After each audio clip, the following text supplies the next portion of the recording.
For decades, the credit union system has been one of Ireland's proudest achievements. They're on every high street, part of the furniture, a reliable way for people to invest a bit and to borrow. No big shareholders. The clients own them themselves, which makes them democratic and accountable. But not this one. Look how big it is, how imposing on the high street of Newbridge. Population just 22,000. But big doesn't mean better. Sharon knows all about the credit union in Newbridge. It was founded by her dad 40-odd years ago and only ballooned in the mid-2000s. Like many other small investors, she was amazed to find the credit union had been doling out loans which most banks would balk at. There was a developer, local developer, was lent over 3 million.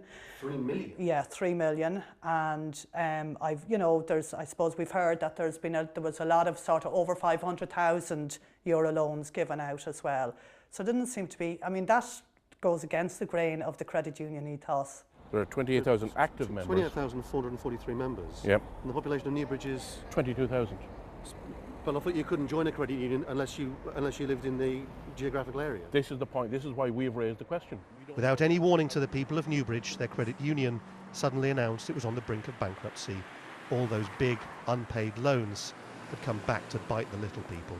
They were giving out interest rates of dividends of 4.5%, 3.5%, 4.5%, greater than any other institution in the country.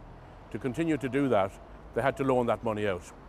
And what they did then is they took ever-increasing risks with the depositors' money to try to generate these dividends.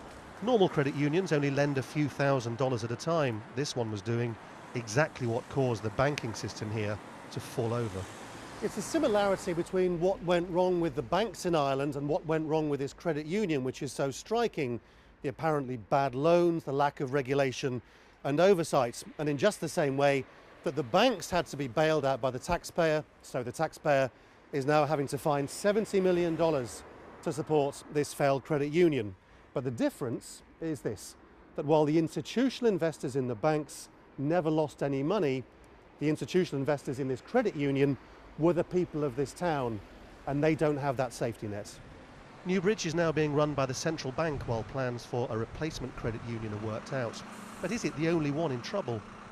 The credit union system relies on people being able to save and to want to borrow.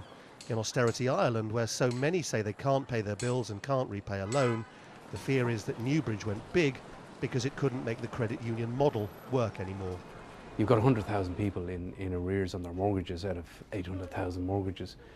You've unemployment of close to 13%. It just isn't possible that credit unions could be immune to that kind of thing. So people are struggling to pay all sorts of bills, whether it's utility bills, mortgages, credit cards. So it's inevitable that you're going to have arrears building up in the credit union movement, and that is happening.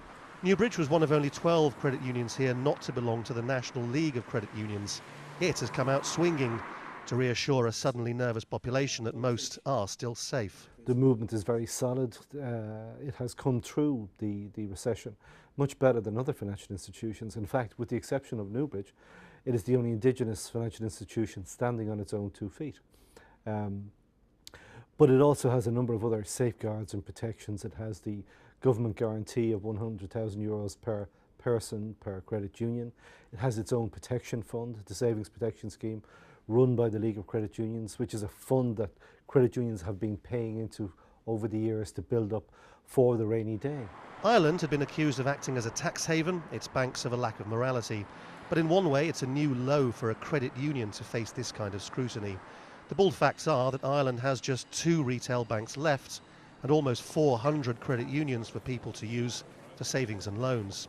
If the credit union system were to fail, it would be an open door for illegal moneylenders. Lawrence Lee for Counting the Cost in Ireland.